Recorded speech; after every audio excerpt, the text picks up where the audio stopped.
would it make it better? Going. Hi guys, thanks so much for tuning in to JuicyMagOnline.com. I'm here today with the wonderful Margeaux. Take me to the highest courts. Elevators lift me up out of So let's this. jump right into it. You came onto this season with a lot of controversy. A lot of people didn't know that Nikko was married when he was with Mimi. And now it's just like his wife is here and she's coming to Atlanta and she's taking over. So can you give us a little background about yourself and what you do? I'm an artist. I'm a fashion designer, illustrator, singer, songwriter, and that's what I've been doing my whole life. That's why I moved from Canada to New York. I've put out a few different music projects over the years. I've had a record deal with Universal, got dropped. I started playing out in New York to try and figure it out again, put out different EPs, and I finally decided to come up with House of Margeaux, which is really HOFM, and that's the merchandising for my music. And I really just wanted to be a hub where people can go and see all the different creative things that I do. So what was it like for you finding out that your husband was involved in a 2-year relationship and released a sex tape with someone else? Well, I knew he was seeing Mimi because Nikko and I were separated. We were physically separated for years, and so he had every right to be seeing her. You know, I was also seeing someone too. But Nikko and I had and still have a very deep emotional connection. I think that's the hardest thing to ever break. So when he moved to Atlanta, I knew he was seeing her. You know what I mean? It's not like it was a secret.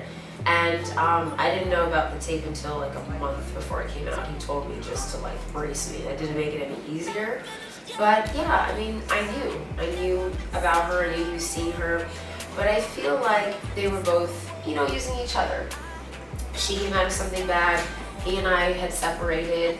And it is what it is. Like, I can't say it didn't crush me because it did.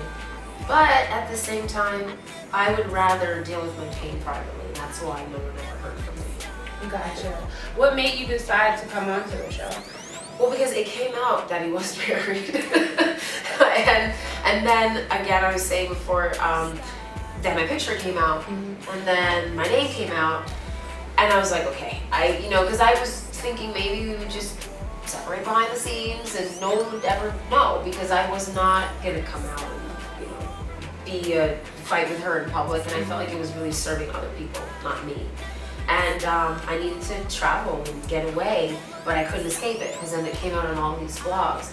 And then people started to say, well, she must have been holding the camera, or she knew about the tape and she's sitting back collecting a check. And I'm like, whoa, what? Like, I was like distraught when I found out a month before it came out, And I'm like, I had nothing to do with this. I would never sit back and collect a check off of a sex tape with, another woman who had a sex tape with my husband. Like, I would never do something like that. The last time we spoke to Nikko, he mentioned that you guys were trying to work things out. Are you still in the rebuilding stages?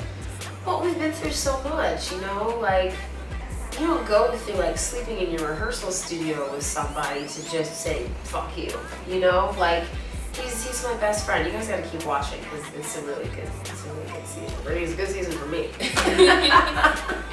Well, speaking of Mimi, it seems like you guys, from the moment you guys met, it was like, I know. How did things get so awkward between you guys? Well, obviously you both were dealing with the same guy, but do you think that there was any specific reason why you both were so anti each other for the moment?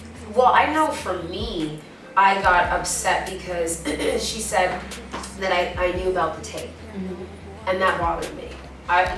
It's like, come on, dude, honestly, we could have still had a glass of wine and have been cool.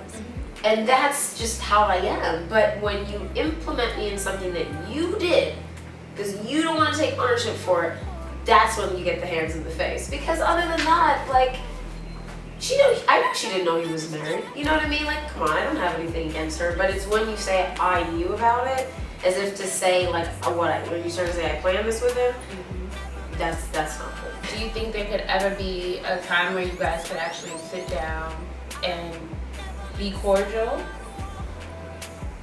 Or are you not even interested in it? I'm interested in a lot of things. She's lovely. Very PC, very PC. Keep watching. What was it like for you moving from New York to Atlanta? I adapted pretty quickly. Like the weather is cool, everyone is so nice. I'm not used to people calling me Miss Margeaux, which makes me feel way older. Which I think is still cool. But I like Atlanta for the fact that you can get a cool apartment and not pay like an arm and a leg like you do here in New York. Oh my gosh, it's ridiculous. Yeah, I'm like, come on, this is awesome. Like I get all of this and a pool. So that I liked about Atlanta. I feel like because I don't have a lot of friends there, I'm really, like I'm always focused on my art, but there it's like 20 times more. It's like, and I turn my apartment into an art studio. Oh, cool. Yeah. A lot of times people complain about the way they're portrayed on the show. How do you feel about the way that you are portrayed this season? Do you feel like this is who Margeaux is? Are you being portrayed accurately? Of course you can't see everything, you know?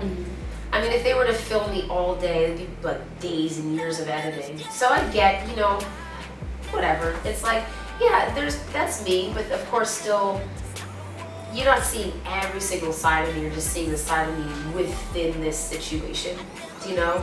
So I feel like that's why it was so important for me, for people to know about House of Margeaux and who I am and what I do. I'm so for like empowering women, I'm a big supporter of the LGBT community. You know, I'm like all for the chick movement, and that's another thing. It's like, I never would judge anybody. I still don't, like, I love Nikko to death, you know, he's my heart. I don't judge him or Mimi for anything that they did. You know, come on, I watch porn and I watch some really sick shit, you know. So it's just, I just feel like as a woman, whatever you do, you should be able to do it and own it, and no one should ever be able to tell you that it's wrong. But you should never place blame on somebody else. Is that why you were so quick to stand by Nikko? Yeah, because I know him differently, you know? It's like, I feel like only I can call him an asshole, because I know like when he's an asshole, you know what I mean? Real thing. Yeah, like I know the real asshole. And he just wouldn't do something like that behind a woman's back. Well, thank you so much for your time, Margeaux. Thank you. And be sure to catch Margeaux and the rest of VH1's Love and Hip Hop Atlanta cast on Mondays at 8 p.m.